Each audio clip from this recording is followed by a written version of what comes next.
Alright, what's up guys? One Way up here, back with another video. And in this video, this will be another car review on the Chevy Malibu. Now this is the 2020 Chevy Malibu. They did redesign this car in 2019, and returning for 2020, it has the pretty much same redesign tools that they added to the Chevy Malibu. So not much of a difference between the 2019 and 2020, but overall the Malibu has kept this same look since about 2016. So looking at this Malibu, it's more of a simple design. It doesn't really stand out too much, and as you can see with the badge right here, this is the LT model. So this is the higher level trim that you can get for this car. So the options are the base L, then there's the LS, then there's the RS, which is kind of like a sporty version of the LS, and then you have this, which is the LT, and then above the LT, your next trim level would be the top level Premier model. Now overall, this is a pretty conservative design. It doesn't really stand out too much. Nothing really catches your eye with this car. I feel like it's a simple, decent overall looking car. It doesn't really stand out in any way, but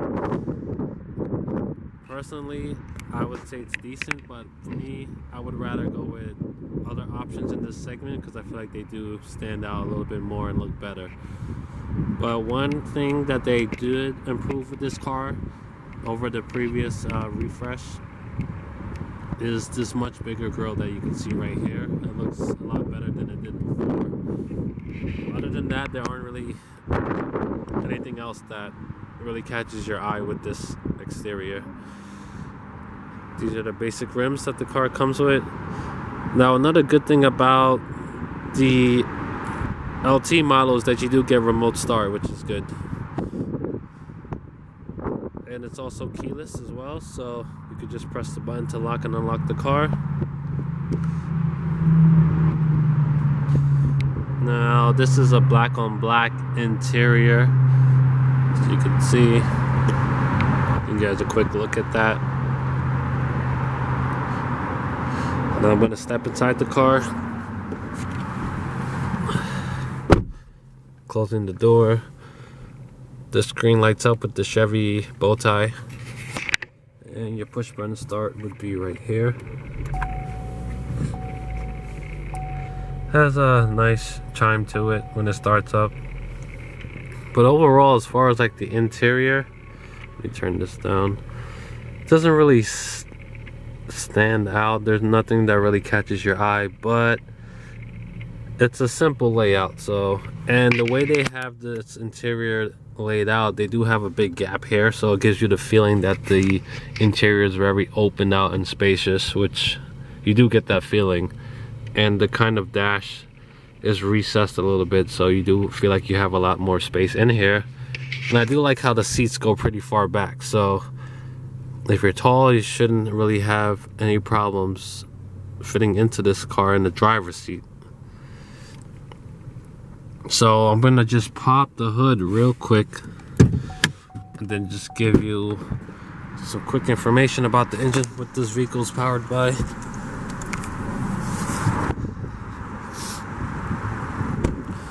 So opening up the hood. Now I know oh fuck.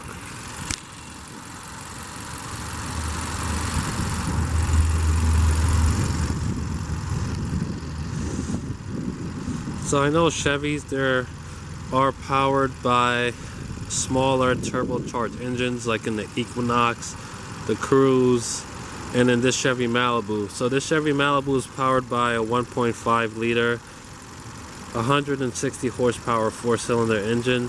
So compared to competitors in its class, this is underpowered. It definitely does feel slower than, let's say, a Kia Optima, Nissan Altima, or Honda Accord. But you do get decent miles per gallon with this car because of its 4-cylinder turbo.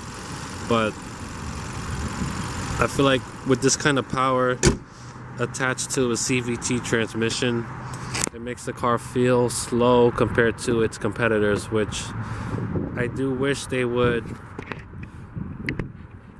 should have added more power to this vehicle. But you do have the option to get a bigger 2-liter turbocharged engine in the top of the line Premier model, which gives you about 260 horsepower. But anyway, stepping back inside, you do have your light controls here, which I do like that they have a knob for it instead of putting it on this column here like some other manufacturers do. So it's just out of the way. I think it gives it a more neater appearance to the steering. This is the brightness to control your center screen. You do get automatic windows for the driver and passenger, but it's only automatic down. They don't have auto up.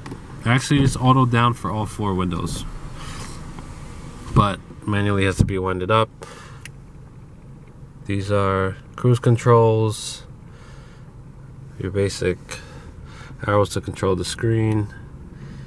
I'm surprised they have a timer in this car, but I guess it's to time your trip or how long you've been on the road, so it's not really a performance timer or anything like that.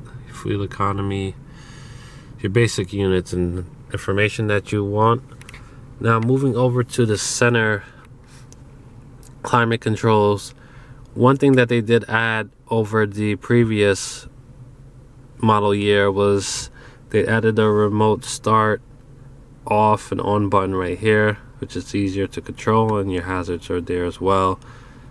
Your climate controls, you do get dual zone climate control in the LT model. Let me turn this fan down.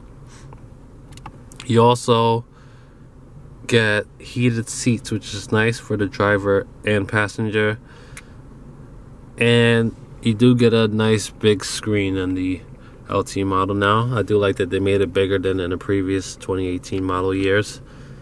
And you do have your Apple CarPlay, your Android Auto, even some Wi-Fi, and of course you get OnStar with Chevy, which is good. Looking up here, one thing I don't like about some of the Chevy products is that you don't get a sun visor, not a sun visor, a holder to put your shades in. So it's just flat here, which kind of sucks if you have glasses or someone who likes to drive with glasses like me. I like to keep my glasses inside the car, and I kind of have to end up putting it probably in the cup holder or that little storage right there, or even in the door. But that's just one of my complaints about it.